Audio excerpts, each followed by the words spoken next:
Arrow Video continues its ongoing series of classic 1970s Golden Harvest martial arts films, notably classic 70s Golden Harvest martial arts films starring or directed by Sammo, with Warriors 2 from 1978. Classic Warriors 2 from 78. This is, I'm going to have to refer to my notes here because it was a little while since I watched it, so I'm a little fuzzy on the plot, and I like to give little annotated comments here.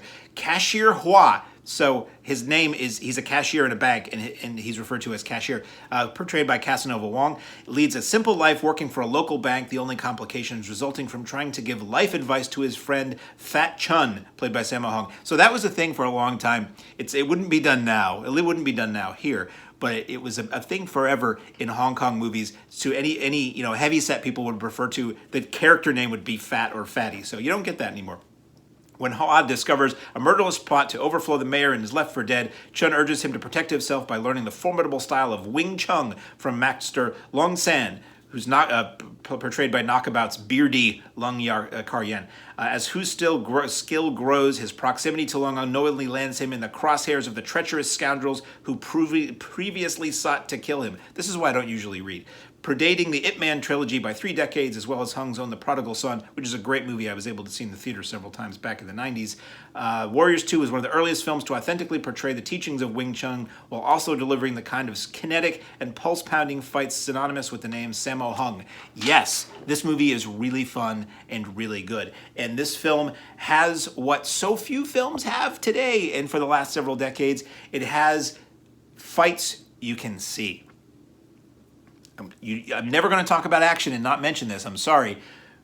Sometime and some point, films got away from actually showing the audience what's happening and allowing the audience to be impressed by witnessing what's happening on screen. The Hong Kong films set the standard and still remain the standard against which all other action films are based for me in how to convey action and fights on screen. Let the audience see what's happening and just let the audience be impressed. So we get wide shots. We get shots that hold for a long time, that are stable, so that you can just see these amazing people being amazing and allow you to be amazed by it. And it works great.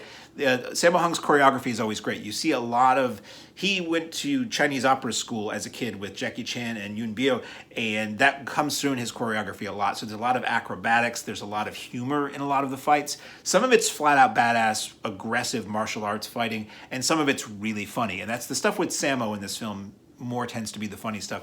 Some of it is like laugh out loud funny and ridiculous, where toward the end he's fighting a bad guy, and the bad guy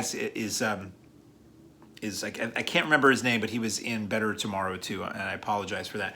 It's very funny, and it's so creative and cool, and it's the kind of thing where I'm watching it and I have to rewind it, and if there's anybody else in the house, I'm like, oh, come here, you got to see this, or I'll shoot a video and send it to a friend or take a picture. It's just really funny, as is the dialogue. So the presentation here, you get, and yes, I'm looking at my notes from across the room, you get the Hong Kong theatrical cut, which is 95 minutes, you get the international export cut, which is 90 minutes, and usually it's just cutting out a lot of cultural stuff. The way I chose to watch this, you have multiple audio options. You have Cantonese mono, you have Mandarin mono, and you have English mono, which is the classic dub with Cantonese patches, which is not something for your coat.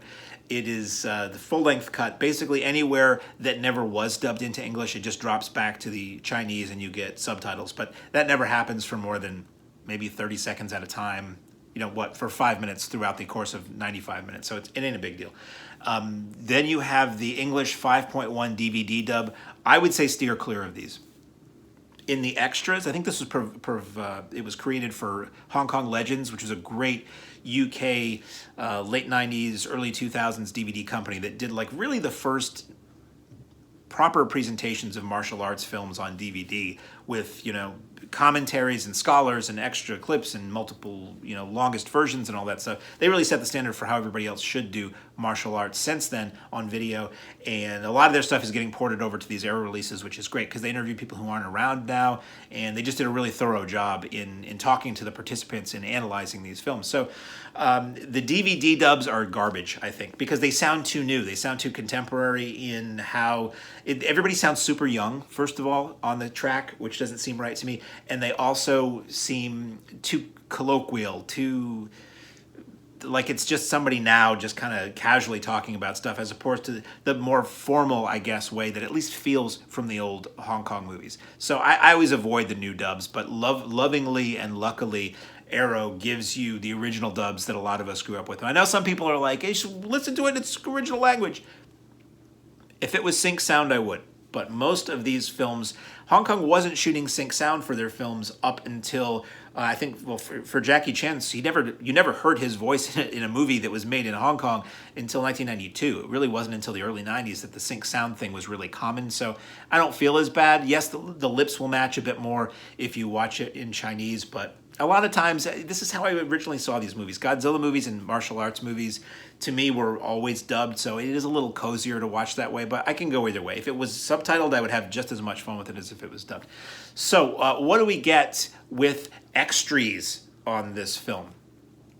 We get a commentary by Frank Zhang and Bobby Samuels. Bobby Samuels was, I learned from this commentary, the first African-American member of the Hong Kong Stuntmen's Association. At first, and perhaps only from what he was saying. There hasn't been anyone since then. So he was in a lot of Hong Kong movies. He worked with Sammo Hung, and I love that these commentaries that Arrow does are with either people who are super experts, like Frank Zhang, who ran Tai Seng Video and knows a lot of these people and worked with them, in releasing their films and stuff for years, or martial artists who have done this kind of thing and know the moves and know what it takes to make these movies, and or worked with the stars of these films. So these commentaries are always great and a lot of fun, and really give a lot of insight into the production of the film, what it's like to make the film, and the actual people themselves. Like, they know Sammo Hung, and they'll be like, oh yeah, Sammo's the kind of guy who does this, and they'll tell you Sammo stories that go way back, so that's cool.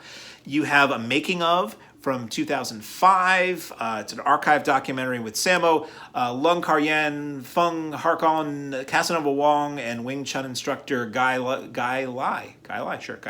It's 45 minutes. It's very good. Uses clips with that goofy English dub, unfortunately. That's how you can get a taste of what that dub is like without actually watching and suffering through the whole movie with that DVD dub. And you have an interview with Leung Kar-yan. It's 5 minutes, archive interview. You get a trailer gallery, which is just 2 trailers. It's the Cantonese cut, which is 4 minutes for this film, and the English trailer, which is 3.5 minutes, and totally different. It's not just, sometimes it's the same trailer, but with English dubbing or English titles or something.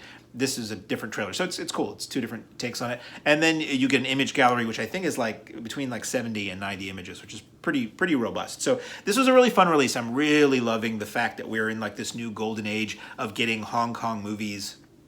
Classic Hong Kong to me is 70s through mid 90s. Classic Hong Kong movies are just left and right coming out from all these companies, and they're all doing fabulous jobs. So I'm like it's like Christmas morning every time one of these things shows up for me. So available on Blu-ray now from Arrow Home Video on, the aforementioned Blu-ray with Sammo Hung, is Warriors 2.